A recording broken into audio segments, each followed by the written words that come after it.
Hello guys, and welcome back to today's video. My name is Zik, the programming guy.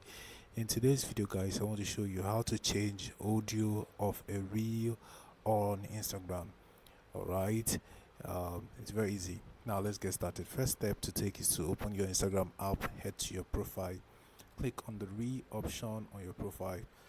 Now you get your reels right here. So for example, let me choose this particular reel.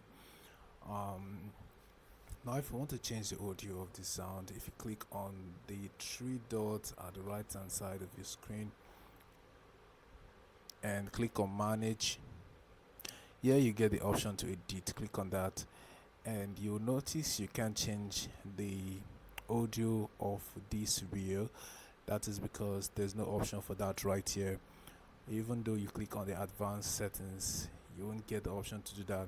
But if you really want to change the audio of your uploaded reels, all you have to do is this: you have to click on the three dots at the right hand side again, then you get the option to save to your device. Click on that,